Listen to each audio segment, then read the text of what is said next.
So you want to learn a language consistently, step by step, especially if you have tried to learn languages in the past and it just has not worked and you're really, really sick of hitting that wall and not be able to get past it to learn a language consistently long term.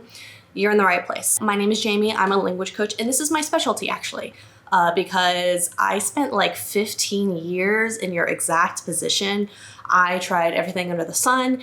And so now I'm going to teach you exactly what you need to know to be consistent step by step. And I'm going to teach you through the eyes of my 3-part framework because it summarizes and encompasses every single thing that you need to know. And I know this because it worked for me and it's worked for all my clients. So without further ado, let's get into it. Now, the first step to learning a language, a lot of people will tell you vocabulary. You need to start learning the words.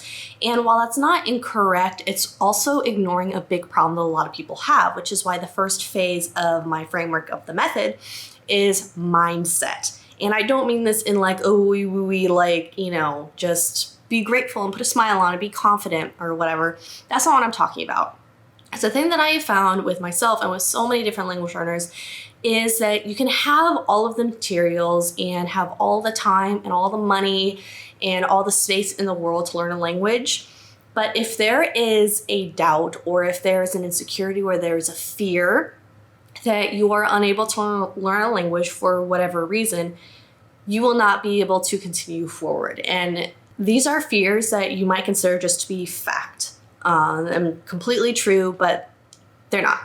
And that's why when I opened up this video, I said this is especially for people who have a really hard time sticking to language learning because it's very, very easy to, go on Duolingo or start researching a bigger vocabulary or any number of things. That is not difficult. What is difficult is sticking to it long term, sticking to it enough so that you're actually making progress in learning the language instead of giving up in like a week or so. So that's why the first thing that you really should tackle is your mindset, not only whether or not you believe that you are able to learn a language, you're too old, you don't have enough time, you're afraid of making mistakes, any number of things, not only that. So that is only the first part of the first phase I talk about in mindset. The other part is specifying what exactly you want to learn. So it's really easy to say, I'm going to learn a language, I want to learn a language. And it's very easy for people to say, I have learned a language. But the thing is, that is such a vague statement that it gets a lot of language learners into trouble. Because you have to realize that learning a language or getting fluent in a language, it could vary all the way from memorizing a few key phrases like, hello, my name is Jamie and I live in the United States, to having like a doctorate level degree in the language about the language. Those are two sides of a very big, confusing, complex spectrum of having learned a language. And I know this from personal experience because, like I said, I'm a language coach. I was not a language coach forever. For example, I spent a year living in Spain. I was teaching English in Spain, and part of the reason why I did that was because I wanted to get better in Spanish because I had learned a little bit of Spanish in school, but not enough. So you think, you're going to immerse in Spain and you're going to have these conversations and be around all these native speakers, and so your Spanish is just going to inevitably get better, right? Not right, not for me. Basically what ended up happening was I spent my days alone in my bedroom practicing verb conjugations and memorizing the vocabulary. And then surprise, surprise, my Spanish didn't get better. Because yes, even though I was theoretically practicing my Spanish and I was getting better and I was, really committing to, I would wake up at 6 a.m. just to sit in my bed and just like go over present tense conjugations until my eyes were going to bleed. Yes, technically that is studying Spanish, but it wasn't what I actually wanted to get better at. I wanted to have those conversations and I wanted to practice speaking, but not only was I really, really afraid to do it, and I didn't even realize I was afraid to do it, not only that, but I wasn't really clear about what I wanted to accomplish. So I said, I want to improve my Spanish. I want to get better at Spanish. So I will sit in my bed and I will conjugate and I will translate and all that stuff. Technically that works, right? Until it didn't, until 3 months later, I had spent all of these hours doing that. And for what? my Spanish wasn't any better. I still couldn't understand anything, still couldn't communicate, all these other things. And so phase 1 mindset would have really helped me at that point. Before I even talk about all the ways that you can learn a language and all the strategies and all the things, because unless you have those fears like acknowledged and, helped and supported, and you know exactly what you're trying to accomplish, unless you know those things, you're going to be stuck every time. And that's what a lot of language learners are missing. Learning a language is honestly really scary, especially if you're brand new to it and you're not really sure what you're doing. So unless we can confront that fear and, fix our approach to it, we're gonna find ourselves blocked off by obstacles every single time, and you're just not gonna be able to stick to it long term.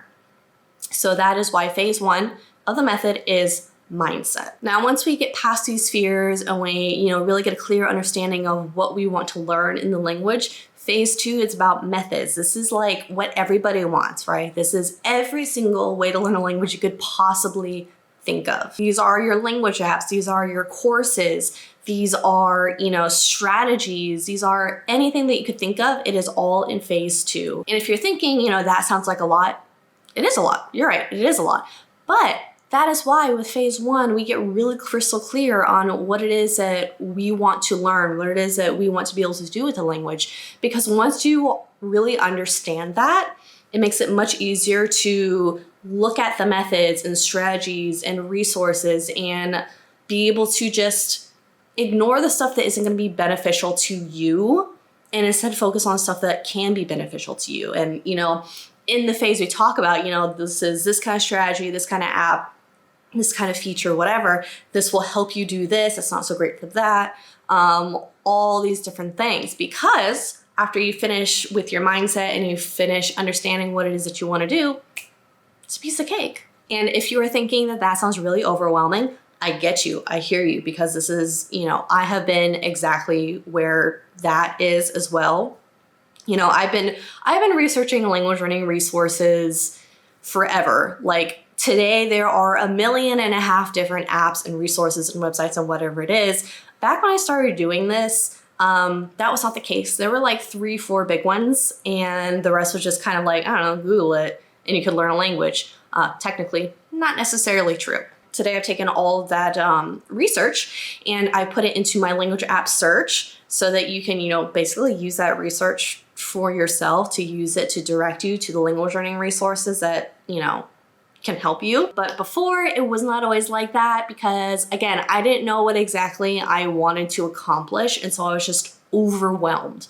Back then there was Duolingo, Babbel, Busuu, Pimsleur.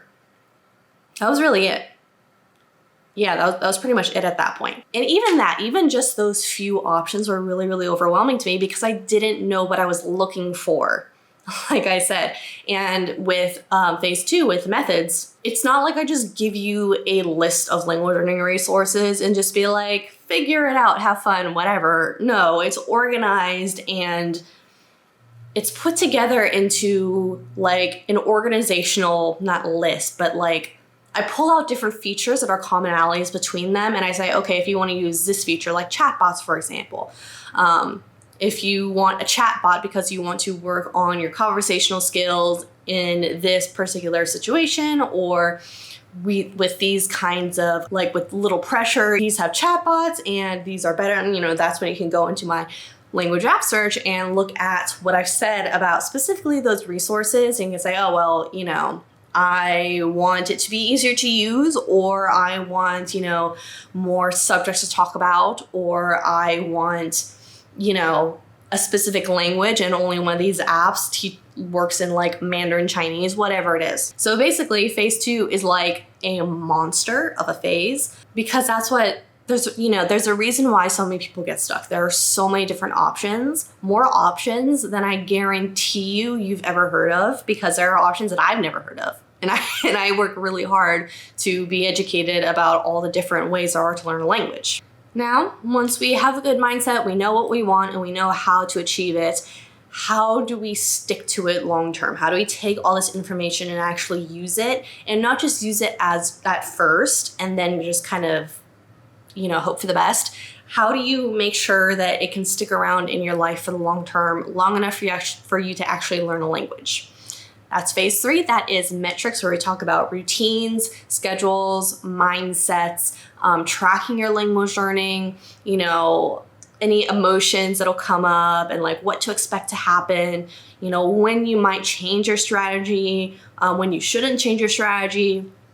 So many different things. And again, in this particular phase, there is also something that not a lot of people are talking about, which is tracking, and why tracking is important. It's not just important just to like feel good and to be proud of like, you studied for the day, so you get to tick a box. That is helpful and there's nothing wrong with that. But there's so much more to tracking, like being able to track the data, the information that is important to you when you are learning a language, and using that information. So, for example, you have been studying, you've been using a Pimpler for a month, whatever. And at the end of the month, you're like, okay, well, I don't feel like I'm doing very well. Let me go into my tracking. And you look in your tracking. And let's say, for example, that you had been tracking, the vocabulary that you knew, or how confident you were in your speaking. For example, you can look at how that confidence has grown over time, the vocabulary words you've learned over time. If you are intentional about that, and if you can think about that before you start and think about like, okay, so these are the goals that I have from phase 1, then being able to track and make sure that you're actually accomplishing those things. And if you are not, then you will also be able to see that, and you'll be able to like, okay, so I use this resource in order to do this, but it didn't really work for me, or it was really boring for me, so I didn't do it, or it was too overwhelming, or any number of things. This is really, really important information that people do not talk about. And it has definitely hurt me absolutely for years when I set myself to an expectation or a routine or a habit, and then I did not fulfill it for whatever reason. I thought it was a personal thing. I thought it was a personal failing. I thought there was something wrong with me. Now I know that that's not true. It is not a personal failing. There's nothing wrong with you. I realize now that it's just information. It is data. And if you take that information and say, okay, well, I didn't do it because it's boring. Okay. That doesn't mean you force yourself to try and force yourself to keep going, because that just feels terrible. What you do is okay, so why is it boring? What do I need to make it more interesting? And you go from there, and simplifying it so that it's not, all or nothing perfection. It's okay, I tried this worked, but this didn't work, and I can replace it with this. That is metrics. Now, I recognize that is a lot. I just summarized a 3-month program into one video, which is a lot of information, and I was trying to summarize it at a pretty surface level point so that it wasn't too much and too overwhelming, but there's a lot of information. So if that sounds good, if that's the kind of approach that really sounds good to you and feels like it's more of the approach that you're looking for, then the first step that I would recommend is taking the free quiz. So if you go on my website, and I'll leave a link below, there is a free quiz where you'll, answer a few simple questions, and then I will give you specific recommendations as to what I would recommend based on your answers to those questions. Because one of the things that I find with other people talking about language learning online is they take a one-size-fits-all approach. And that is definitely not my approach. I find that language learning is a very personal, very unique experience. The way that I like to learn languages is not going to be the way that you like to learn languages. So I'm not going to say, oh, just, take these flashcards that I love to use and just learn them. And, if it doesn't work for you, then what's wrong with you? I'm not going to do that. Language learning is a personal journey, and it depends on so many factors that you and only you experience. So I want to make sure that when I give you support and give you advice and help in your language learning, it is personalized and it's actually helpful to you in a way that makes you feel, like I said, supported and not guilty. Because I have spent myself a long time feeling guilty and anxious and overwhelmed by language learning, and I want to put an end to that. If that all sounds like, if you're nodding your head, take the free quiz, link below, and it'll get you started with some really good, helpful tips that you should definitely look at going forward. That is it for this video. So if you liked what I had to say, then make sure that you subscribe and hit the bell to be notified when I post my next video all about learning a language consistently, step by step. Bye.